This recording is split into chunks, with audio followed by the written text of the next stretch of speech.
Hey, get in here. Dallas is about to start. Welcome to the Ewing Barbecue. We are a Dallas rewatch podcast where we rewatch and review every single episode of Dallas one at a time. And sometimes we even play a drinking game along to the show. Can we buy you a drink? My name is Mary. I am Josh. It is a great week this week. Lots going on. A lot. We'll give you the tea in a moment. And I'm Melanie, and I think I may go get a different beer in a little bit. That's a big glass. Not enjoying it? Yeah, I'm not enjoying it. 0 bottle caps. One of my podcasts I listen to, True Crime Garage, they rate beer before every episodes, and they rate it on number of bottle caps. That's like my peppermint stick ice cream. I rate on a scale of 1 to 5 candy canes. Oh, there you go. Bottle caps. Well, see, this one was like good enough that I bought it, but it's been sitting for a little while. And stouts usually aren't supposed to go bad. I didn't think like that fast, but it's just not great. It's not good. Well, It's just not good. Are we live on Twitch? Yes, we are live on Twitch. Okay. I wasn't sure because I thought at one point I saw something like up here in the corner. Of course, I got a little notification on my phone. Oh, okay. I thought it said how many viewers there were at one point, but maybe I was just imagining that. There are 2 viewers. If you There are 2 viewers. Oh, no, my turn that off. You already saw pictures of Ron. Yeah, and if you are paying attention, and we are recording live, this is Wednesday, May 15th. And at 9 p.m. tonight, we have a very special live coming up. Yeah. Stay tuned. Stay tuned. Should I give a little? Yeah, just tell. You can tell. Yeah. We all know about the South Fork experience that was announced last week. A full weekend of events and festivities taking place October 25th to 27th at South Fork Ranch. Dallas party at South Fork Ranch. Yes, a full weekend of stuff. It'd be amazing. We have the 2 of the ringleaders on tonight at 9 o'clock. You know him as John Ross Ewing the third. Josh Henderson will be coming on here live at 9 o'clock.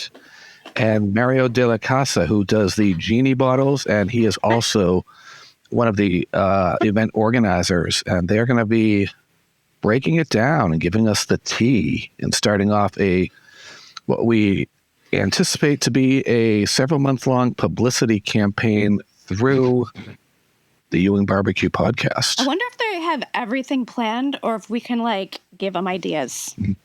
I got some ideas. Well, I'll tell you, it's interesting. Some of the stuff that they're doing, I went back and looked at an email that I sent to Cherie Wilson last year about having a Yellow Rose Gala Foundation event at South Fork featuring Dallas people.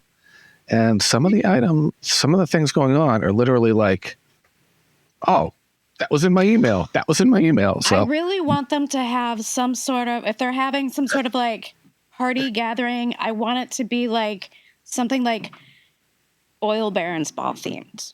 Or because I just want people love shoulder pads and all. Yes. Right, that's what I'm saying. People love, you don't have to, but people love to dress up, and a reason to get your hair all done. Can you and imagine shoulder the pads, gaudy dresses or something like that? Right, it would be goddamn beautiful. I would take all the pictures, please. At some point in my life, all the Aquanet. Yes. Well, oh my God, I would go to a place and have them because I don't think I can do it on my own. Give me the 85 you. My dream is to have the 1984 Oil Barons Ball Jenna Wade hair. So it's just big, feather, long. Would you want that blue dress that she wore? That one, she wore the red dress. She wore the blue dress at the 83 Oil Barons Ball. Oh, that's right. I'm thinking of the... and her hair isn't that great on that one. But it's okay. But I'm obviously thinking of the... He bit me, Sue Ellen. How did he do that? One of the greatest episodes of the entire series, in my opinion. with his teeth, Sue Ellen, how do you think he did it? I'm right now giving it 5 bourbons plus 3 more because I love that episode. 8 Wow. bourbons. 8 bourbons. 8 out of a scale of 5. I love that episode. So quick thank you to our Patreon members, really quick, before we get into other stuff. Our Patreon members are Brendan Fillick, Captain America, Amy Hara, Brad Mulholland, Marie Johnson, Michael Jung, Jason Carter, Jennifer Delicato. I stumble over that every time, and I am so sorry, Jennifer. It's a lot for my mouth to do. Indelicato. It's Laura very pretty, Bernheim, though. Carl Reich, Anita Wren, and Kristen Carlano, whose birthday it is today. Happy birthday, Kristen. Take a shot of bourbon on us. Yeah, yes. Speaking of birthdays. To all of you for the Patreon stuff. Yes, because Patreon is the way where our listeners can actively support us. And that is how we are able to keep going with a podcast. Like, we wouldn't be able to keep doing this without them. And you can actually join us on Patreon without paying anything. You can just follow us on Patreon for free. And you will get now a video episode every time we record, because that will be posted on there. And it's also on YouTube. We're like moving up in the world. Speaking of moving up, do we want to thank Mike Pingle for that article? Oh my God. Yes. Yeah. Holy cow. That was a surprise. Wow. Yeah. So, there's an article in Remind Magazine. I don't know if it's going to be in the print version, but it's in the online version about the event. And they name drop us. Like all 4 of us and the podcast name, because they did he did an edit and from the Hollywood show. I literally asked Mary before we started recording, like, if somebody Googles my name, is that going to come up? And she was like, yeah, like definitely. It's kind of how it works, Mel. No, that's actually how I found it, because I have a Google alert set for myself. That's and great. I got a Google alert yesterday morning that something came up, and I was like, what? Like, who's talking about me online now? And then I clicked it, and it was that article, and I was like, holy shit. That's pretty cool. My mom was excited because she gets that magazine. Oh, see, I thought it was like just like an online thing. No, like it's an actual print magazine that is all about like old media. So it talks about old TV shows, and it has really cool pictures and like updates on the actors. And did you tell her yet? Yeah, I told her this morning, and I was like, I was going to say, don't tell her yet. Wait till she sees the print one. But I don't know if it's going to if it's going to be in the print one. I'm not sure. So who knows? So we just have to like see. Because if it is, I'm going to get it in a copy. So it's exciting for me. It is. No, that's huge. Yes. Like and you showed us our stats earlier. We've had since the beginning 55,000 downloads. Yeah. Oh. Yeah. I mean, in 5 years, but that's not, and I know that's nothing compared to like big podcasts, but we're not a big podcast. We're a little baby podcast. We barely know what we're doing. And for us to do that with like no budget, no we're just doing it. This is the only fans of podcasts, basically. The only fans of podcasts. I mean, by somewhere. Except we're not exclusively through a paywall. If that's going to get us extra money, okay. Free OnlyFans. And our video of the Hollywood show panel is up to 14,000 views on YouTube. That's cool. So that's really cool. So cool. We are, as they said on the Jeffersons, we're moving on up to the east side. And if this is anybody, if you found this podcast because of that, let me know, because I think that's really cool. I'd like to kind of see the metrics for that somehow. Of course. We need to update our QR codes on the business cards?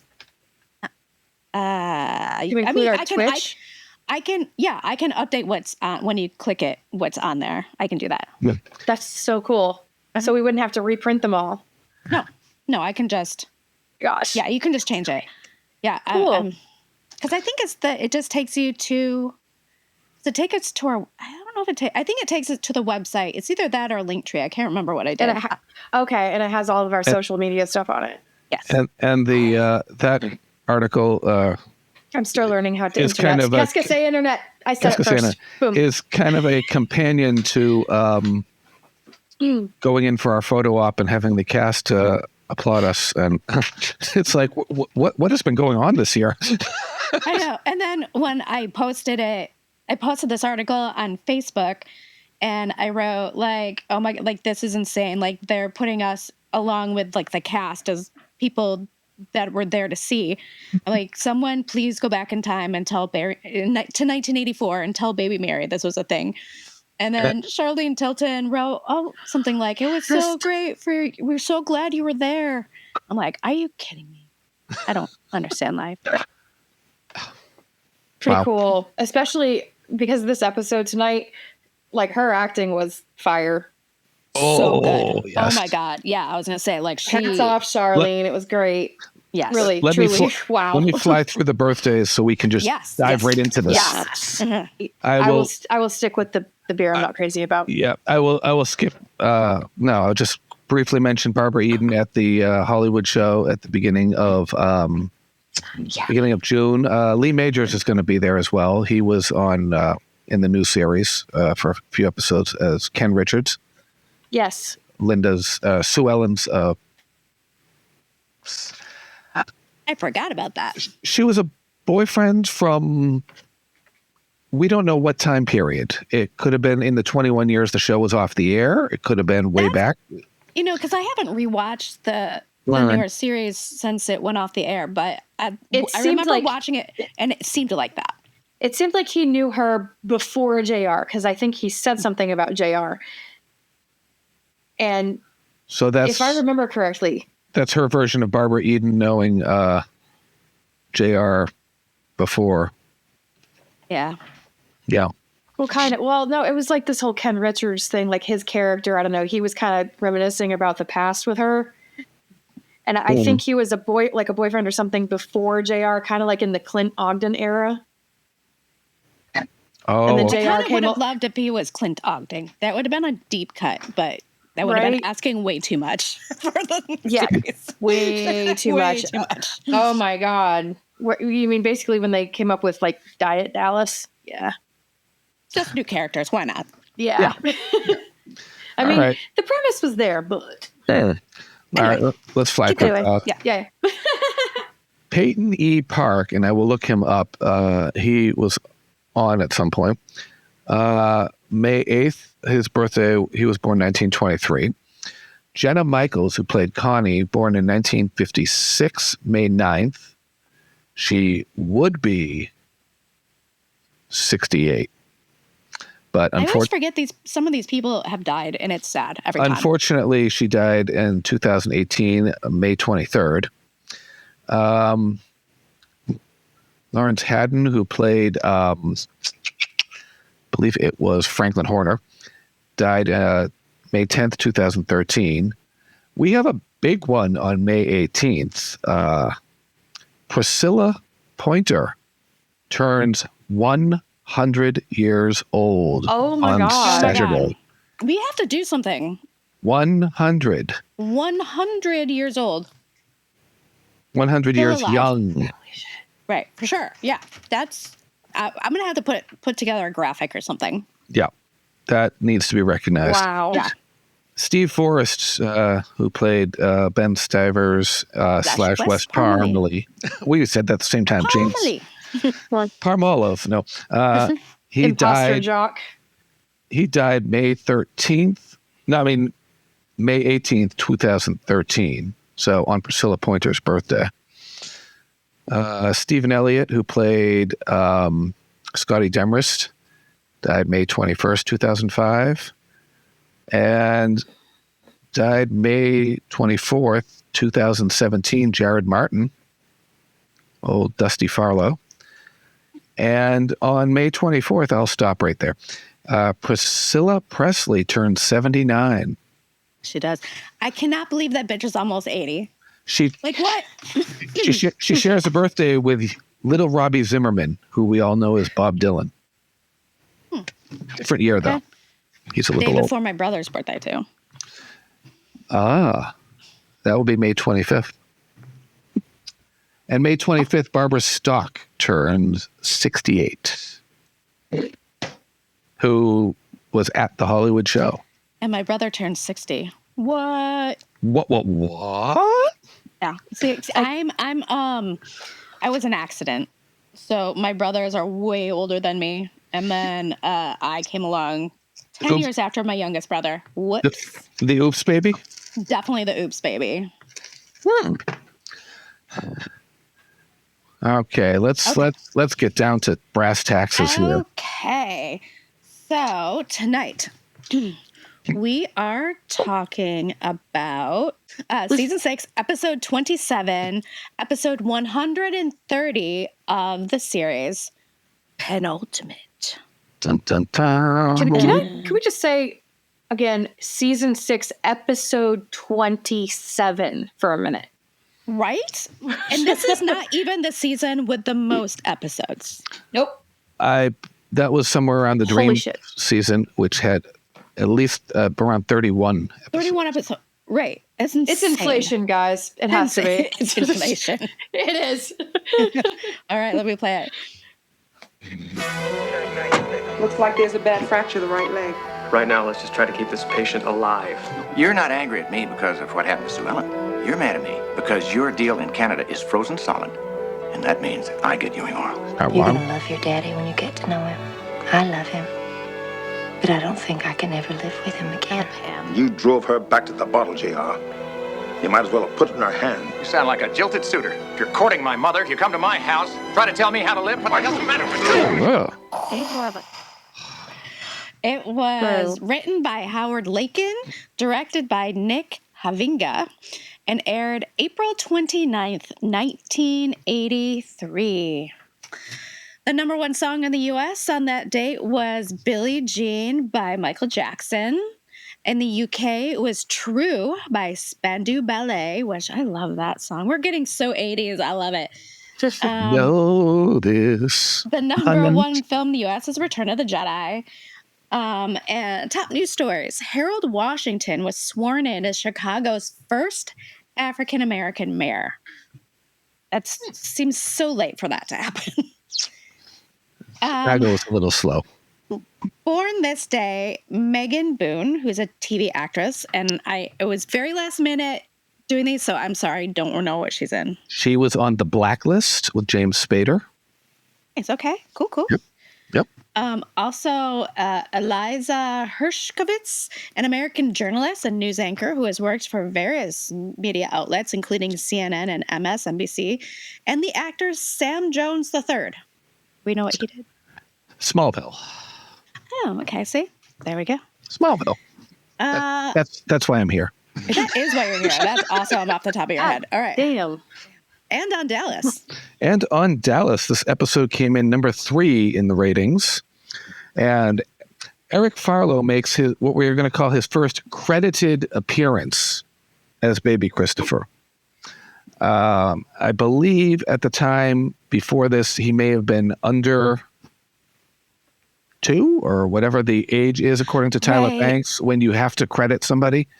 So maybe. And also, it could have, it was within an episode or two, so also could have been a mistake on the person who wrote the book art as well. So.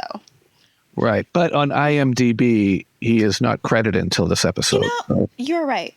You're correct. So we'll just say that maybe he was underage and did not need to be credited. Maybe. Well, the point is, Eric Farlow, welcome to the credits. Eric Farlow! Yes. Barry Corbin's character in this episode, Fenton Washburn, he has uncomfortable news for Sue Ellen, much like he did for Jock and JR in previous seasons. But he found Linda Gray very nice and friendly, and he points out that Fenton seemed to remain consistent throughout the run of the show, and the writers did not do much to change him. Well, why would you change a sheriff? He's got his moral high ground to take, and he's got to do his job. So yeah, but JR also has him in his back pocket. Come on. He does, and he turns his eye on things. Well, I have a lot to say about that, way more than he should. Oh, it's like I texted the group chat earlier. I was like, boy, do I have opinions. I got things about this whole episode. Yeah. It was like one red flag after another, and it was And lastly, you did mention Nick Havinga directing. This is his first episode that he has directed out of 20 episodes of the show that he will have directed. I need to look him up because that name sounds so familiar, and I don't know if I've just seen it on the credits that I know it from, but it just sounds so familiar. The credits? I don't know. Why don't you giving it a goog? Dive in and I'll Google. Okay, so while you do that, we open on the aftermath of the car accident. JR's car is upside down. It looks like it's been on fire. There's sad music. And then a slow zoom into South Fork. And I like, during these early scenes, how you don't really know the status of the people in the car. They really, really hold that close to the vest. Even in the scene in the operating room, you don't know who is on that table. Yeah, notice that. Something bothered me about the way the car was laying on its roof still, and knowing the news that we find out about Mickey coming up. I'm just kind of like, how badly do you have to manhandle somebody to, get them out of a car like that without turning it over and cutting the roof off? Nick Havinga. And as a former first responder, you'd think I'd remember the answer to this question, but I'm drawing a blank right now. He wasn't buckled in, so there's a chance he could have even gone through the windshield. Mm-hmm. And we don't know that because the car's on its roof. Right.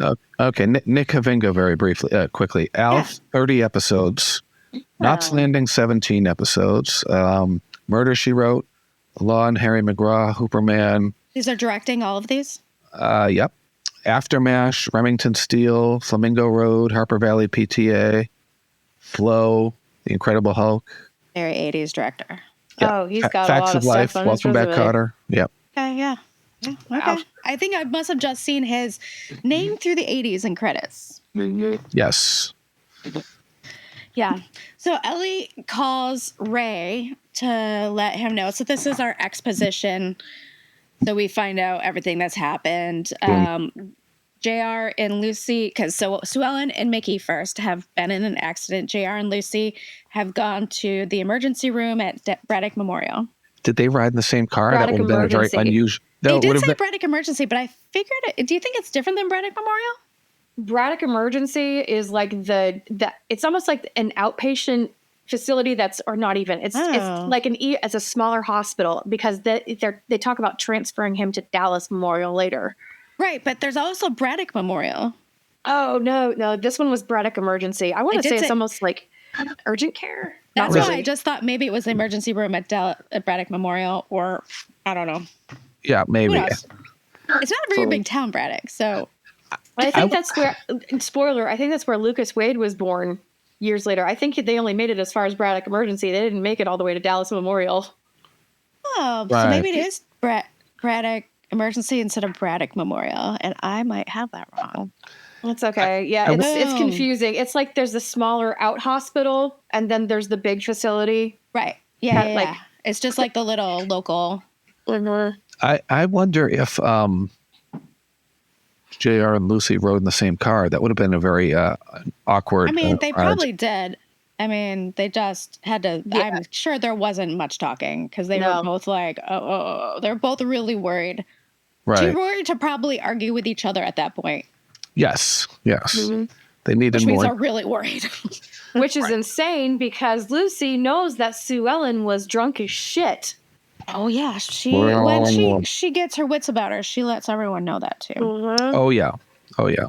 So riding in that car with JR, knowing that JR is probably the reason why Sue Ellen's drunk.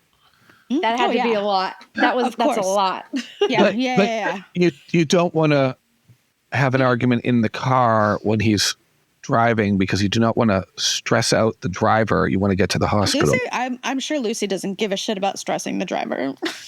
Yes, I mean, but if he flipped the car over, they would both be up a creek. So, Well, I can hear it now. Like, can you hear the argument between the two of them on the way to the hospital? Like, this is all your fault. If you hadn't done this, she wouldn't have started drinking again. And now, Lucy, I didn't put the bottle in her mouth. You know, I can just hear all that shit. Right.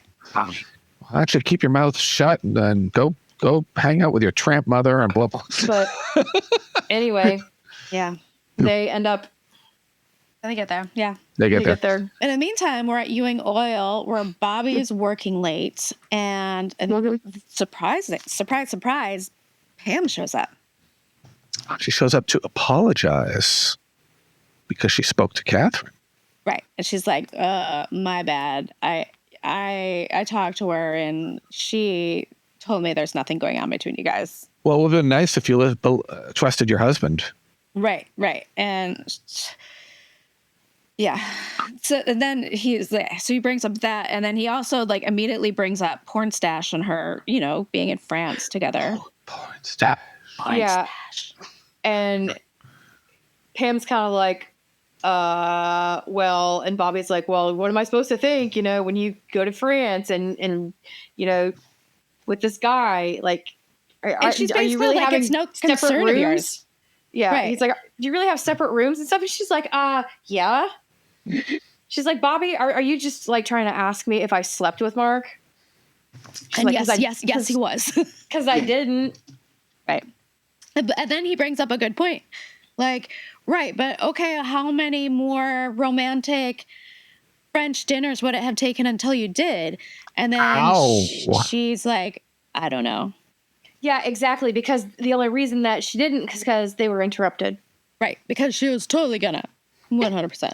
Yep. Yeah. And he's like, damn it, Pam. Like, kind of, I'm like, I'm still your husband. You're still my wife. Right. And she's like, And then he's like, that must mean you actually have feelings. So you're admitting you have feelings for him. And she's like, yeah. Like, at least she's being honest. But she's like, and then she's like, but I also like love you. Right. Well, why don't we go get something to eat and we'll talk about it? Yeah. Which is maybe, food's always good. Awkward dinner. Yeah. Because that way nobody has to talk.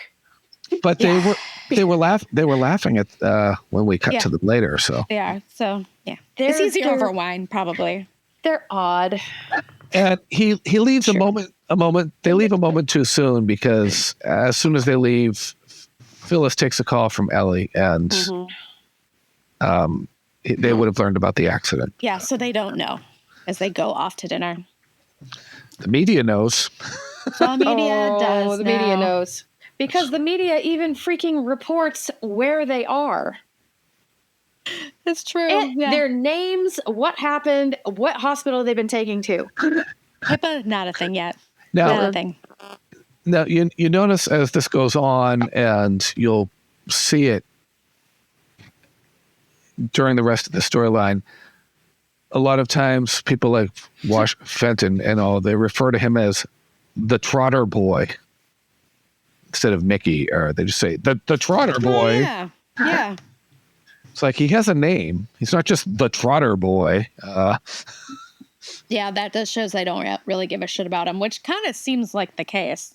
Right. Yeah. Collateral damage. Oh yeah. He's not a Ewing. He's not a Ewing. Speaking of him, we cut to the hospital where the staff is working on someone. We don't see who it is, but they seem concerned. Again, they're withholding for us who is actually more severely injured from that accident, whether it's Sue Ellen or Mickey. We at this point still don't know. We don't know. Yeah. But then, and they say that they are worried that they might not live. And then they cut to Lucy looking super worried in the waiting room. And so you're like, okay, is it Mickey? Everyone rushes in. Then everyone who was not involved rushes into the emergency room, sees her. And Donna goes, is that the waiting room? Donna, haven't you been to this place before? Wouldn't you know where the waiting room is? And wouldn't it be obvious that Lucy's sitting there, right there, right in front of your face? And that's when you're like, okay, writers, what? Right. We should have blocked this differently if we're going to include that line. Yes. Yeah. They could have put the waiting room a little further down the hall, and they asked where the waiting room is. Yeah. Cut to them walking in. But with the number of times Ewings have been admitted to hospitals, you would think they would know where the waiting room is. They usually go to Dallas Memorial and not Braddock Emergency in their defense. Except when Jock had his heart attack. When Jock had his heart attack, I think they went there first, and then he was. The place is this big. It's probably like one of those small airports. It's like 1-2 hallways. Well, they're like the Burbank Airport. Yes. Like the Burbank Airport. Oh, love it. So then she explains to them what happened, and that's when JR and Sue Ellen kind of stagger into the waiting room. And so then we know for sure that it's Mickey. That's the perfect word, stagger. Because Sue she's Ellen. Staggering. And at first you're like, oh, she's just because she's hurt and there's like blood on her sweater and her pants are torn. Face is all scraped up. Oh, yeah. Bruised. And she looks rough. She looks very rough. And you're like, oh, did she like break her leg or something? But then I think she broke her wrist, didn't she? She had her wrist in a yeah, that was wrapped. Mm-hmm. But at first you're like, she's staggering, so maybe she hurt her legs. But I think she's just girl's still drunk. She's drunk. Yeah, she's still drunk. You could put a tap in her and outcomes boost. Yeah. Contact tie off of her veins. Yep. And then they want to see Mickey, but they're told that they can't right now. And Lacey's just like, yeah, they won't let us see him. And then everybody's just like, oh, okay. I think it's weird because then everyone's like, okay, well, I guess we'll just leave then since Sue Ellen and JR are going home. Bye. Even though we don't know the status of the other person that was in the car. And not only that, they're letting a woman who was drunk and caused an accident with grave bodily injury just gonna walk out of the hospital. Well, Fenton Washburn shows up at that moment. Fenton Washburn walks in. Yeah, he walks in and he's just like, hey, I need to get your statement about the accident. And JR's trying to get him away, but then she starts talking. It becomes very apparent very quickly how girl be slurring her words. Learn everywhere. It's like, why didn't they make her sit her ass down and like put a banana bag IV in her at the very least? Something. Did anybody disclose that she had been drinking? Probably not. No, because they're trying to get her the fuck out of there. Well, if Fenton is a don't say anything. That's a liability on the hospital too. Had they treated her for something and it interacted with the alcohol, right? Yeah. It seems like they would have noticed, though. I mean, she had to smell like a distillery. I call this Fenton's Chief Wiggum moment because he let her walk out the door. Mm-hmm. And that was a Chief Wiggum move on The Simpsons. Just completely oblivious. A good sheriff would say, you display all the symptoms of someone who's quite inebriated, so you're not going anywhere. Terrible at his job. That's when Lucy is like, hey, she's totally drunk. And that's the reason the accident happened. And then everyone tells Lucy to calm down. Like, why? Sure. Because that's always the answer. That's always what you say to a woman who's just had something terrible happen to her, like, boyfriend. Who's pointing out, like, she's spitting facts at that moment. Like, she was drunk, and that's the reason, and you're going to let her leave? And they're just like, oh, calm down, Lucy. Very dismissive of her. That's very dismissive. She's like, you are dirty, stinking drunk, Sue Ellen. And it's bad enough you have to ruin your own life. You don't, and then you got to ruin the lives of other people too. Yeah, and she's not wrong. I feel I have little to no sympathy for Sue Ellen. Ellie was not there at that point. She walked out. She said, "I'll be in the car," in her very agitated voice. Yeah, I don't want to deal with any of this shit. She's just like, this bullshit again. Seriously. Right. And I feel like Sue Ellen's gotten her pass for drunk driving. Like, she doesn't get another one. She shouldn't even have this one. She already crashed her car running away from the sanitarium when she was pregnant. I know. She's got one. She doesn't get another one.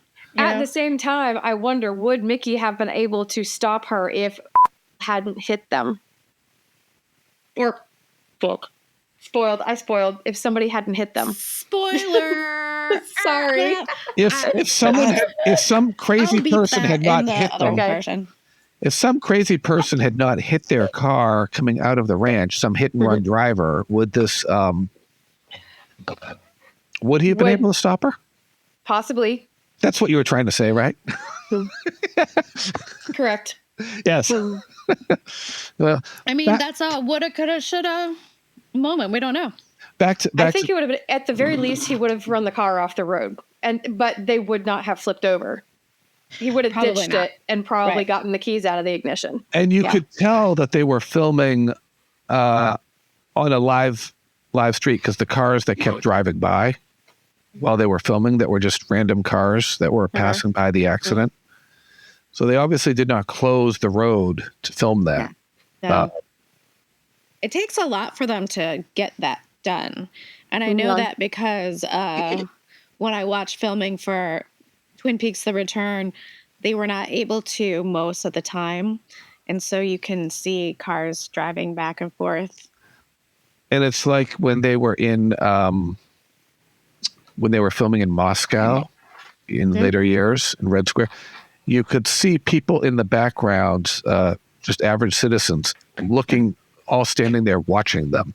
Like, they did nothing to can you go about your normal activity and just not pay attention? Because, they really can't do anything because it's not a closed set. But anyway. Back to the restaurant where Pam and Bobby are actually laughing. Yeah, they seem to be getting along pretty well for what just went down. This is weird. It is a weird dynamic because then... Because, they're literally, angry at each other. And then they, jump into bed together. And then they're angry at each other again. Mm-hmm. And then they, travel. And now they're, angry. And then they're laughing again. And they're eating food. Guys, Food is the version of sex in the scene. Yeah. At this point, it's I want to shake both of them and be like, are you in or are you out? What are you doing? Right. Both of you. What are you doing? And she's like, well, I might be deciding who went. Oh, because he says, at the beginning, he says, I'm surprised you haven't brought up the drill bit. Or she says that to him, sorry. And he said that he didn't know how to broach the subject because it's awkward.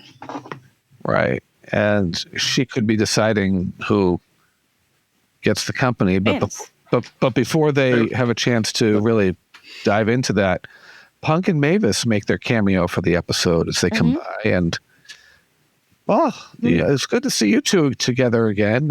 Sue Ellen must be all right. And they're like, what? They're like, Sue Ellen? And then, here we go. HIPAA violations. Well, no HIPAA. Sorry, pre-HIPAA. Punk and Mavis heard about the accident on the radio on the way over. And they know exactly who was in it, what happened, and what hospital they've been taken to. All from FM radio. Assuming. We don't even know how Mickey is because they don't know. And they're like, we're going to release all this information. It's fine. We're going to release all this information because the world cares about everything going on in the lives of the Ewings. They're like the royal family of Dallas. That's the only reason it made the news was because of Sue Ellen. Yeah. That's true. If it was just Mickey, nothing. Nothing. Well, if it was just Mickey, maybe, possibly, if he was leaving South Fork Ranch. But right. Anything to do with the Ewings is going to make the news. Car crash outside the Ewing estate, Ewing Ranch, South Fork. Injures local boy. Right. Basically. The Trotter boy. The Trotter boy. Injures the Trotter boy, yeah. Yeah. So then we go back to the hospital where the doctor comes to the waiting room and lets everyone know that they are transferring Mickey to Dallas Memorial because they've done all they can really with what they have because it's limited. And he's still unconscious and they're worried that he may have neurological issues. Basically, they need to move him to a different level trauma center. Yeah. One with the equipment and the staff. And Dallas Memorial is the best in the state for that. So luckily. Right. And if this show were called Houston, then Houston Memorial would be the best in the state for that. Right. Right. But Bobby and Pam do arrive, and they get filled in and are surprised to hear that Sue Ellen was drinking. Yeah. I feel like Bobby shouldn't be that surprised, but, it's Bobby. No, and Bobby, damn it, Bobby. Damn it, Bobby. Damn it, Bobby. He really, man, he's something this episode with some of the shit that comes out of his mouth. Right? Well, Yeah, we'll get there. We'll get there. we'll get there eventually. So, is it just me, or does Donna just seem a little annoyed at this entire situation? I don't know. Like, she was just giving off, like, annoyed vibes or something. I wonder if it's like anxious, annoyed. Maybe. Because she's just like, we have no idea what's happening. We don't know anything. I don't know. Whatever. Right. She's in no mood for anybody's shit. Yeah. All she knows is that it involves Mickey. Yeah. And Lucy has less shits to give. Because she's the one who says that... see you in the hospital. K-E-Y. M-I-C. See you in the hospital. K-E-Y. She says, God must... I've never heard this saying before, by the way. God really does protect drunks and little children. I'm like, Ow. burn. Oh, And yeah. speaking of drunks, JR wants to help Sue Ellen up the stairs, and if looks could kill, he'd be a dead man, because she's like, She's basically like, don't touch me. ever again. Mm-hmm. And he's obviously actually worried about her for once. It's too late though, buddy. You done fucked up. Massively. Yeah. Massively. He knows he fucked up too. He did. Yeah. You got caught with your danger noodle in the cookie jar.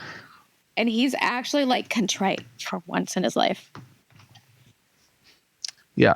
He went from like trying to deny it and gaslight her real fast to being like, you know what? This is we'll get to that conversation too. Yeah. But so he's like, okay, you don't want me to touch you. Mama, can you take her up there? So she's okay. And of course, Ellie does. And he heads straight for the bar. Yes. Once we're in the bedroom, Ellie sits her down and asks her if she needs anything. And she just says no. And she starts to walk out. But then, like, she's a mom. She senses something's up. So she turns around and walks back. And consoles her. Consoles her, because Sue Ellen at that moment just like breaks down. She says everything is over, her marriage and her life, which is a little scary. Yeah, she realizes what she's done and that she may be like on borrowed time as far as the justice system goes. Oh, right. Yeah. And the guilt. She has guilt starting to set in. Yeah. But she also knows that she's a mother and she has responsibilities. So while she's drinking, did you notice it's like it's like in the evening when John Ross isn't around? Of course, yeah. Mm-hmm. It's when she has idle time. It's when it's when she has time to think. Tyler Banks, you need to stay awake all day, every day to keep her away from the bottle. That's one thing I noticed about her go around with alcohol this time versus last time. Like when she really wasn't paying attention to the baby, is that this time she's like an engaged mom and she's not doing this shit until after he goes to bed. Yep. So we need to keep him awake all of this time. And then Dr. Danvers is walking out with JR, going over, I guess they gave her the some next sedative, morning, right? sedative the next morning, or Yeah. Oh, so they gave the woman coming down off of a bender a sedative. Okay. Goddamn Dr. Danvers. Always with the sedatives. That's his go-to for everything. It is. Just give her a like, Little pinch, Sue. honestly, Dr. Danvers, please come to my house. Because I have been having insomnia. Please, I need a sedative. I do. Yes. Well, we could get you some product from Omri to. I tell you, I take a half a pill at night before bed, like earlier in the evening, and I have such a great night's sleep with the stuff that he. I don't know how. Did you order from him? Nope, I am still working through the you supply. Still have the samples? Because I don't do it every day. I just do it when I need just to. every once in a while. Same. I still have some left. And I'm mixing it up with the CBD that I'm using because the CBD store in my town is being forced out by the Board of Health because they decided that only in my town and none of the surrounding towns that tinctures, oils, and water solubles are classified as food, and it is illegal in the state to put CBD in food. So my town decided to make an example of the CBD store and force them out of business. So they're clearing all their products. So I'm stocking up, but that's ridiculous. That's local government. Yes. Overstepping. And they said they're going to start calling other towns and recommending that they shut down CBD stores as well. Okay. Yeah, somebody needs to get with the county or the state because that's overreach. You can't. Oh, they your just town need to legalize it federally for the love of God. Like, come on. I know this is ridiculous, but then again, don't even get me started right now. Right. Don't get me started. Do not get me started. Ooh, yeah. We got to keep on motoring here. It's true. We have less than an hour. Because we have guests. We have guests coming. Okay. So Dr. Danvers also wants to know when she started drinking. And he says, like, I don't know. And he's like, well, you better stop it really quick. Right. It's a problem. And he leaves. No, really? He leaves, and who pulls up? Okay, Dr. Danvers. And then Clayton pulls up, and you can tell by his parking job that he is unamused. Yeah, no, he is on a warpath. That's the understatement. Yeah. Clayton is pissed. Yeah. Well, and as he aptly points out that he did say before they married, he was like, I told you, if you hurt Sue Ellen again, JR. Yeah. If you hurt her, then you have me. Then you're going to answer to me. And JR's like, bless her. He's like, who the hell do you think you are coming in here? You're in love with my wife. You're courting my mother. You come to my house, try to tell me how to live. Clayton, that's enough. We've had enough. Clayton's basically like, fuck you. Like, you caused this. Like, why do you think she was drinking? It was you. Mm-hmm. It's always you. Because she saw you in bed with that Harwood woman. And that's when Bobby's just like, I'm sorry, what? Bobby went, oh, fuck, it was true. Because Bobby has a little crush on Holly. Little one. It's a little one. And at that moment, he's just like, what the hell? Like, no. Oh, no, I can't put my stick in that one now. So then everybody basically takes off, and it leaves Bobby, and then cut to the side, and Miss Ellie, who's overheard the whole situation, both kind of like upset. Bobby because of Holly, Ellie because Clayton did not deny being in love with Sue Ellen to JR. Right. And it's an accumulation of everything going on that's just weighing on Ellie, too. I mean, true, but she's just kind of like, what the fuck? Like, Miss Ellie some days has to be like, really? Like, these are my children? These goddamn people who live in my house. Heathens. These motherfuckers. Are my children. Uh-huh. Okay. So it was cool. So it was Jockcock that was keeping everybody from spiraling and destroying to a point, which is why, and I know that it's an unpopular opinion, mostly online, but I feel like the show is better when Jock isn't there because people aren't kept in line, and it's not that, everyone's kind of spinning out of control. Chaos. And it's more fun to watch people spinning out of control than everybody sitting holding hands playing Kumbaya. Waiting for, Jock to come between them and, It's not, we're not doing the Brady Bunch or Full House where they hug it out and everything's resolved in 28 minutes. Right. No, it's, let's just go and let's blow everything up. The doctors are concerned because Mickey still has not regained consciousness and they don't really know how bad his injuries are. 3 fractured vertebrae. Brain activity. He does. He does have brain activity. Which right, is good. but they still don't know how badly he's injured. Right. He could wake up and be totally fine, or he could be just like a vegetable. They don't know. And I had to look up that actor that played the doctor because he looked very familiar to me, and I still can't place where I've seen him before. Well, do you remember his name? I'll go to it another time. That's okay. It's fine. Yeah. Okay, so then Bobby bursts into Holly's office and is just pissed, and he's like, "How could you do that to Sue Ellen?" He gives her 4, 5, 6, 7, and 8. He gives it all to her. And she's like, "What are you talking about? Like, I had to. I told you that I was going to do whatever." And she thought, oh, Sue Ellen would come in. She'd be mad. She'd throw some things around, forbid him from seeing Holly again. Right. That would be the end of it. The problem is she did not know that Sue Ellen was an alcoholic that lives in the fantasy world. Right. And, like, I get that Bobby didn't know how far Holly would go, but also I feel like Holly was being pretty straightforward the whole time. Like, I'll do what I have to do. Mm-hmm. I feel like Bobby should have, if that was going to be a thing, Bobby probably should have said, don't bring Sue Ellen into it. But it's Bobby. Bobby's a dumbass. Bobby's just, he's so dumb. He's just so Bobby's dumb. a dumbass. He is. He's so dumb. He's so pretty and so dumb. Our beautiful idiot. A beautiful idiot. Yes. Yeah. That would be a good t-shirt. Beautiful idiot. Bobby. And, I love it. And can we cue up the music? Because now we cut to Barnabas. Pornstache at the hotel. Where is it?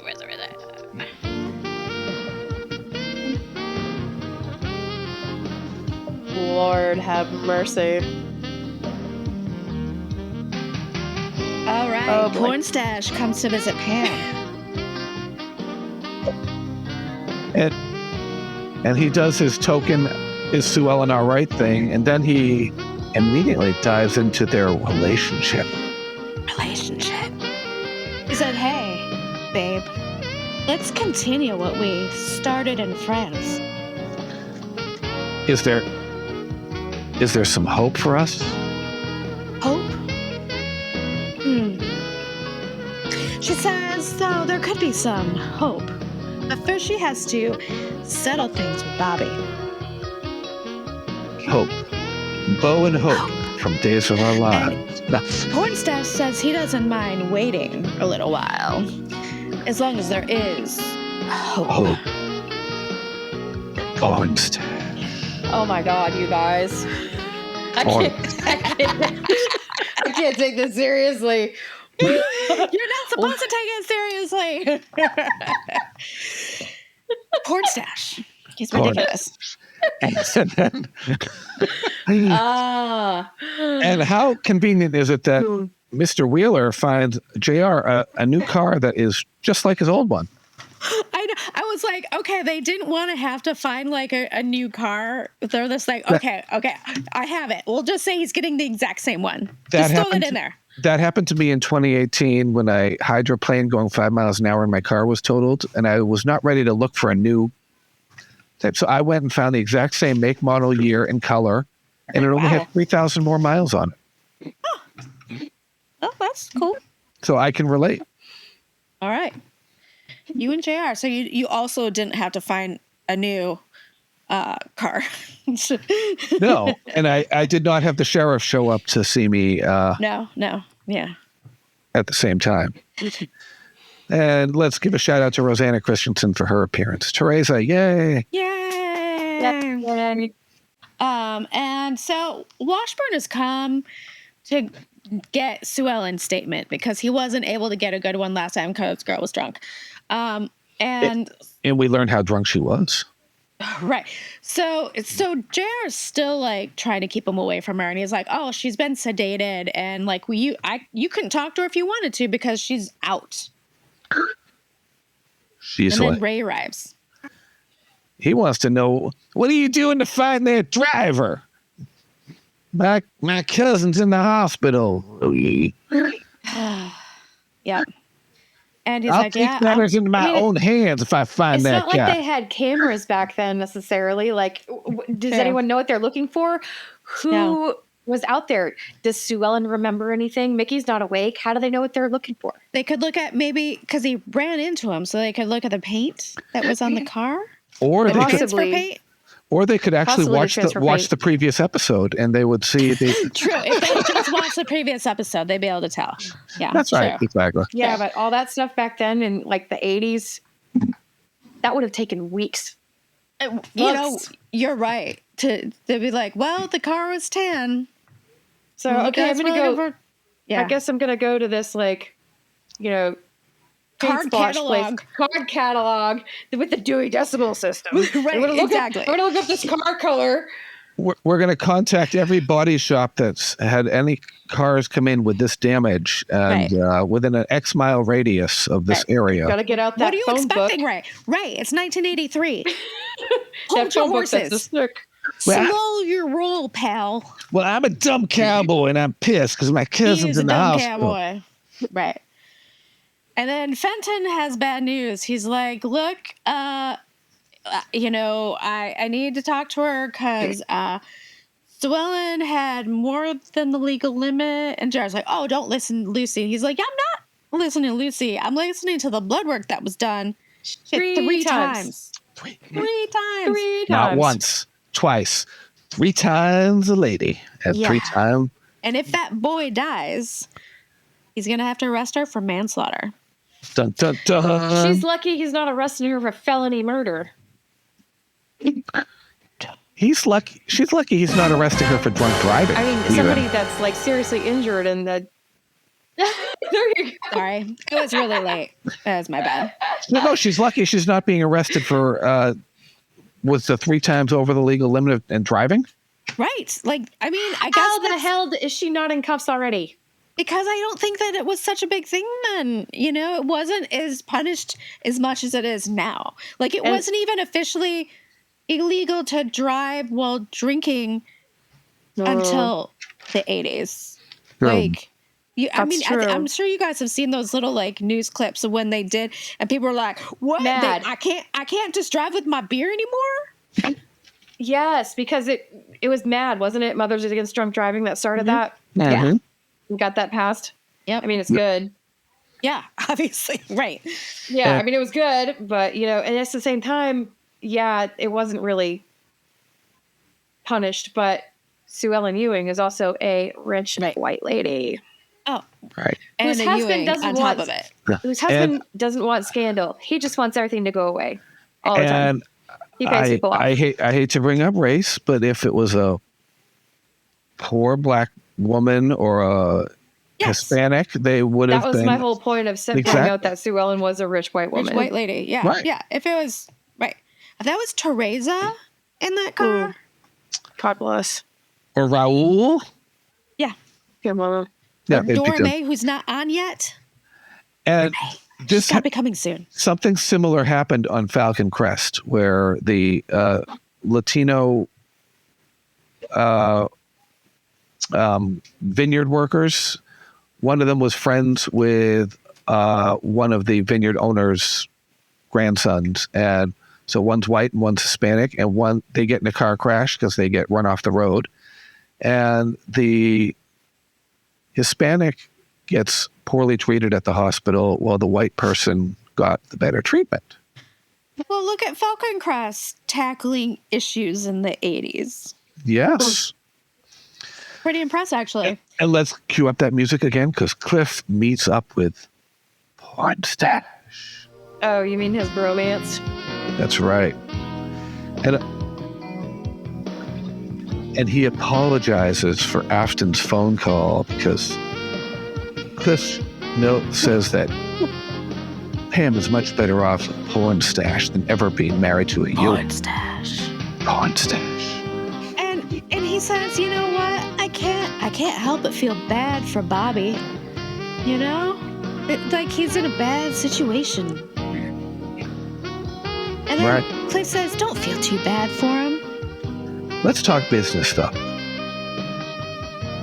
Yeah, let's do that. And he says, besides, Bobby has someone waiting in the wings for him, so he'll be all right.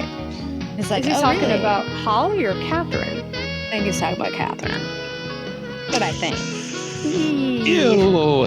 And Cliff, what the hell? Yeah. Like, they're both your sisters. Like, what are you doing? It's Cliff. He's a dumbass. Well, then So again, you want one sister to dump a Ewing and another sister to hook up with a Ewing? You don't want the Ewings in Because he your doesn't family. give a shit about Catherine. He doesn't really even consider Catherine a sister. you know what, you guys? It's almost like when Cliff did like terrible shit like this in the show, like in the early years.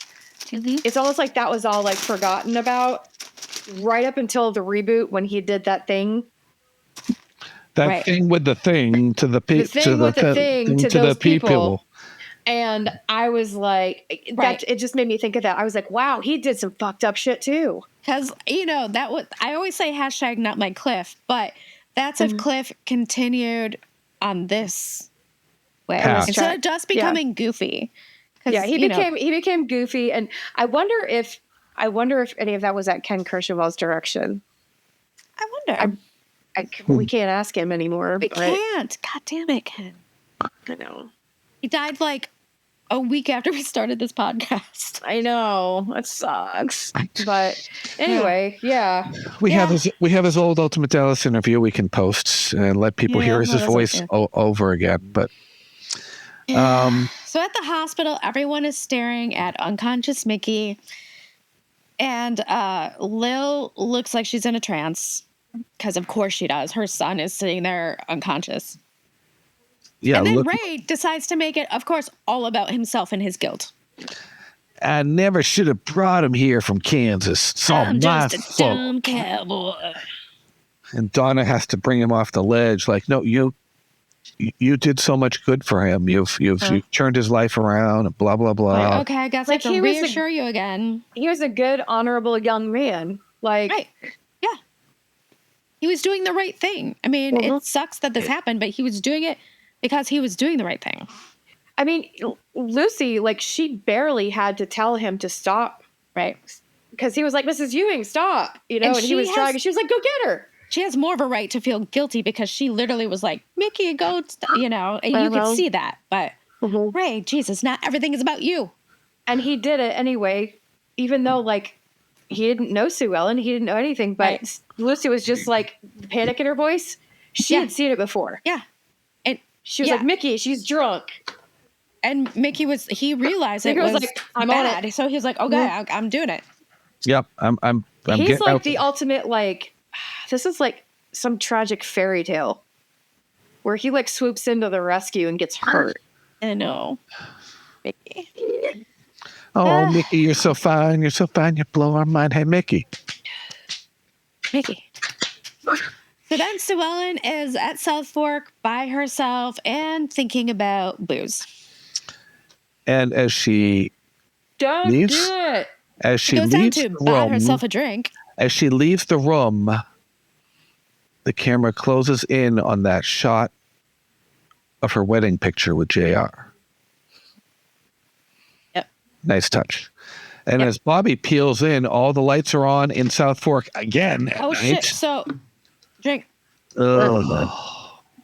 What the hell? Who's paying that electric bill? Walt Disney World?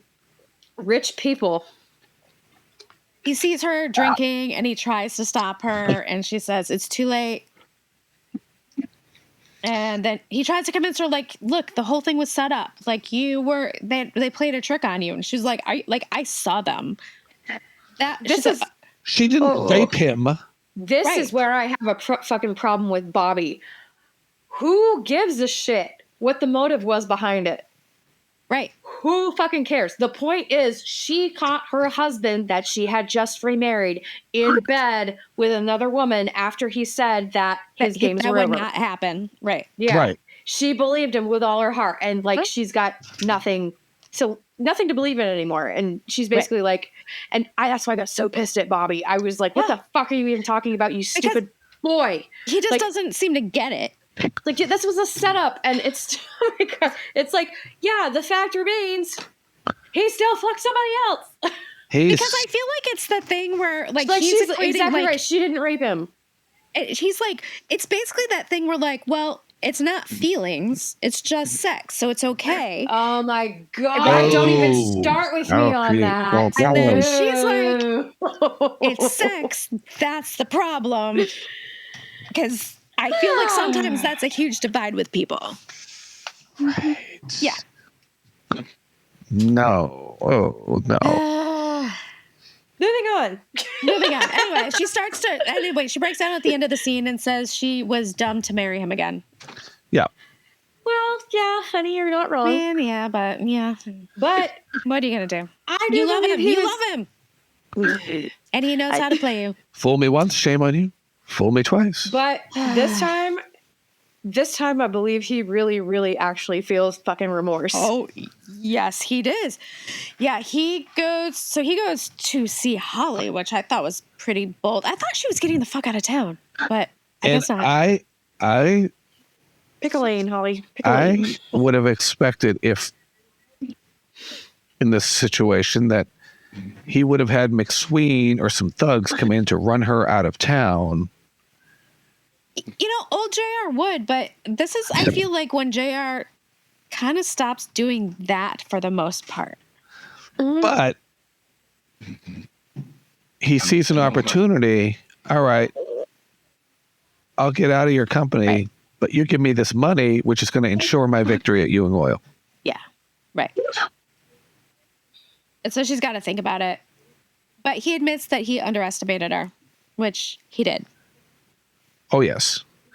And $20 million is chicken feed, so you better take this offer while I'm still in a good mood. Right. She's like, I'll think about it. Well, I don't know what there is to think about. You take it, you get the hell out of here before I change my mind, and then I'd have you eliminated.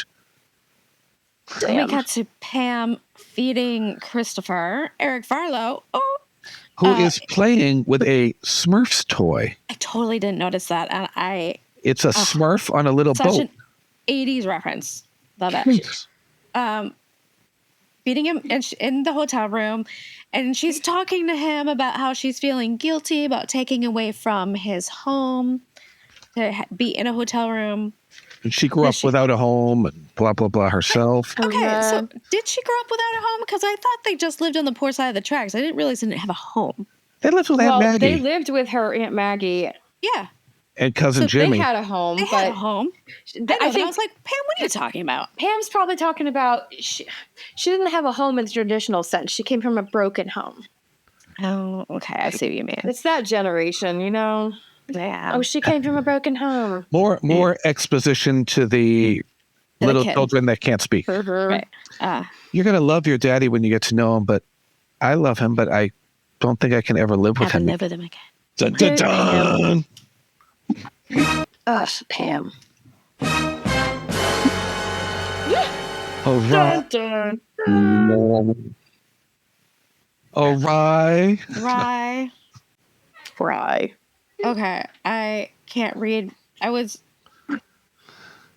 doing this voice to text while watching it, and I just want to read my notes to you because they make absolutely no sense because it was mishearing me.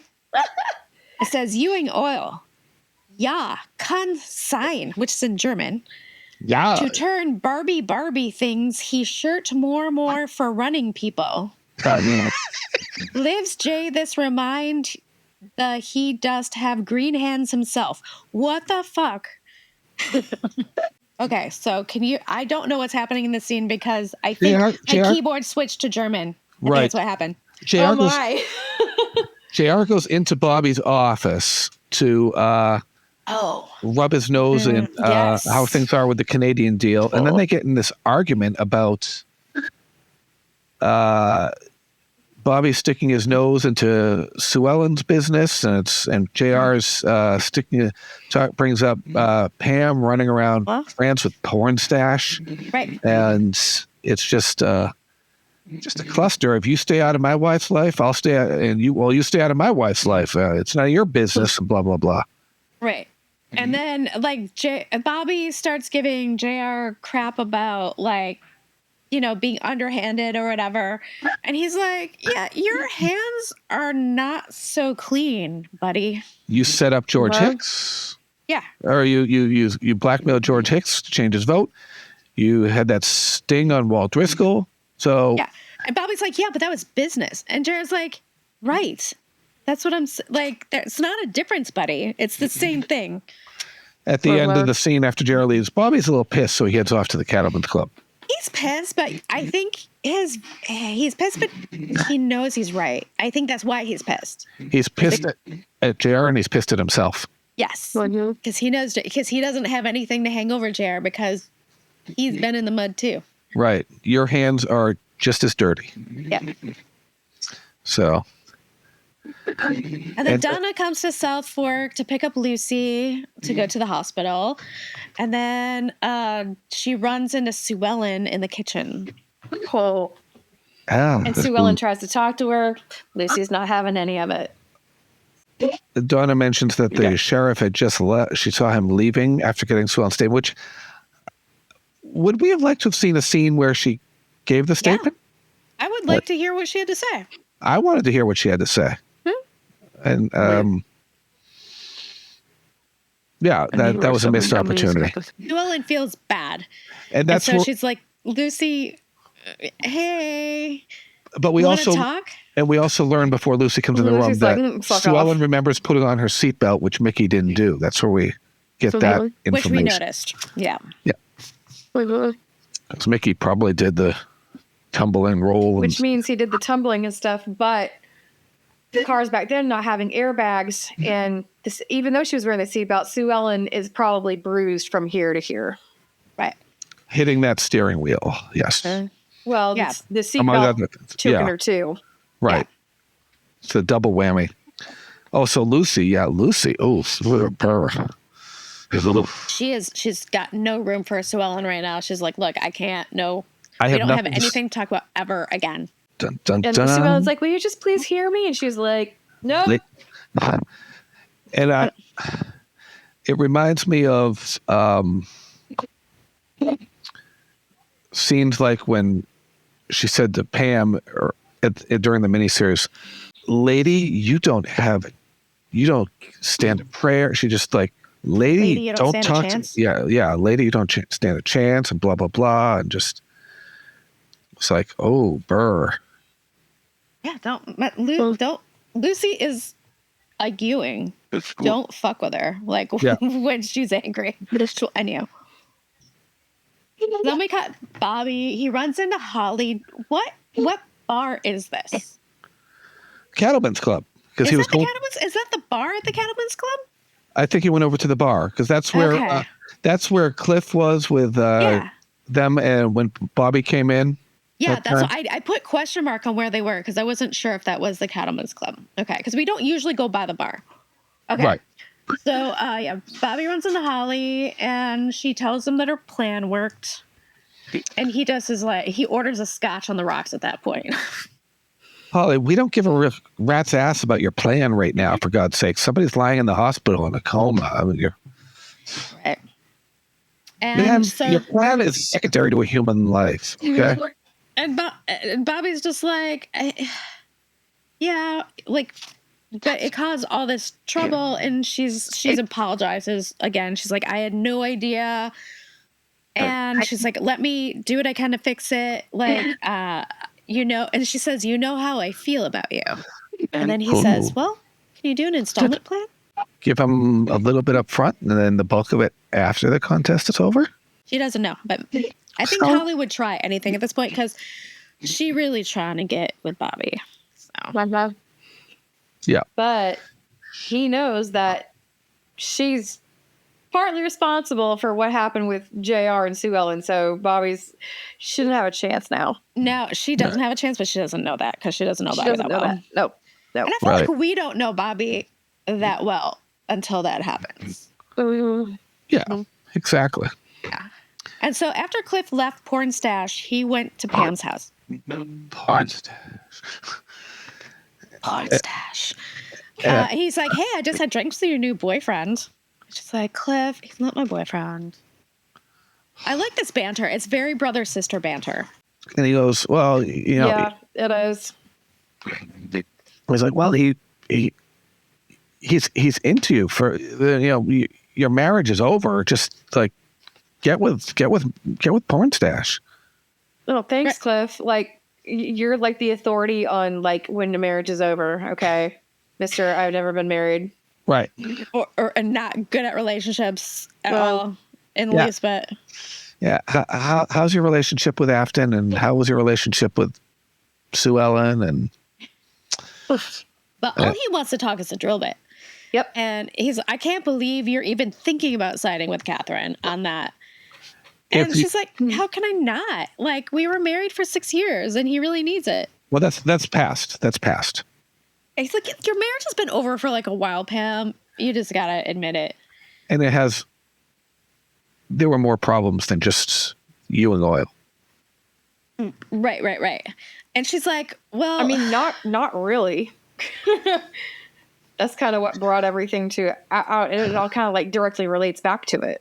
I mean, it does all kind of, but it's mostly, I would say, their communication. Oh, which is terrible. Everything, because if they had just communicated with each other, they wouldn't have had these troubles.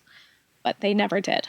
And they couldn't communicate with the neurofibromatosis, and they couldn't communicate with like everything. And yes, a lot of it did center around Ewing Oil just because that's kind of a backdrop. But they're just little things that they could never just talk about. And you got to do that when you're married, guys. That's true. Any relationship, yeah. So he's basically like, your marriage with Bobby is over either way. And don't wait too long with Pornstache because you're going to lose him if you wait too long. That's right. At the hospital, Mickey has still not regained consciousness, which is starting to get worrying. But after some additional scans, the doctors kind of worry now that if he does regain consciousness, that he will be paralyzed from the neck down for the rest of his life. That was perfect. And I feel bad laughing at it. Actually timed it good once. The rest of his life. Just life. And then we cut to South Fork, and Sue Ellen has waited up for JR, and she's like, I just want to talk to you, and I want you to explain to me why we are living in this nightmare all of a sudden. And he's like, darling, and she's like, he doesn't really have anything good to say. He doesn't. She's like, why did you go through all of that effort to like chase me and get me back? And he's like, what do you mean? And she's like, you like chased me, you remarried, like if you wanted to be with other women, you should have been with other women. Like, what was the whole thing? And he's like, no. That has nothing to do with it. It's about Ewing Oil. And like, I truly love you. And she's like, are you fucking kidding me? Fuck up. No. Right. No. It's not. It's like, she's like, I don't want to hear it anymore. Right. Like, no. Your dick was in somebody else's vajayjay. Don't like it. And I saw you. And I saw it with my own eyes. She's going to have to like pour battery acid on her eyes now to get that out, because it's just going to, that shit's going to be replaying over and over and over and over. And that's why she's drinking. Yeah. To like shut it out. Yep. And he legitimately feels awful about this. For once, he legitimately actually feels bad, which is kind of nice to see. Have to be honest on that. But doesn't change anything. And so he walks out, freeze frame. So Ellen is crying.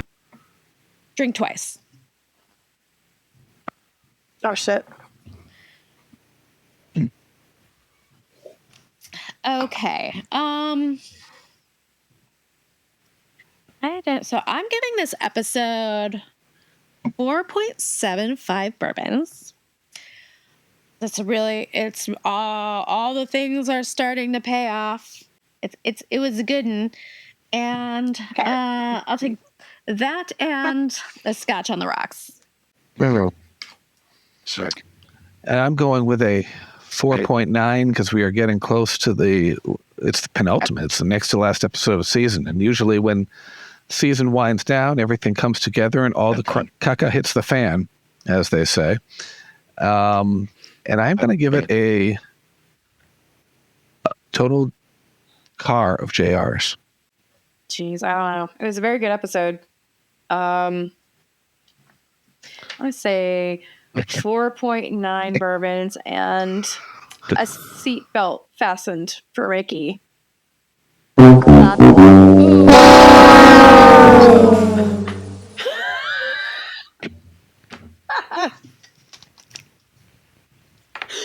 That's great.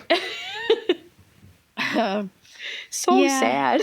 So sad. So sad. So the next episode is the season finale of season 6. I can't believe it. We're here after 5 years. Our 5th anniversary, yes. Hey, it's almost exactly our 5th anniversary. Mm-hmm. Exciting.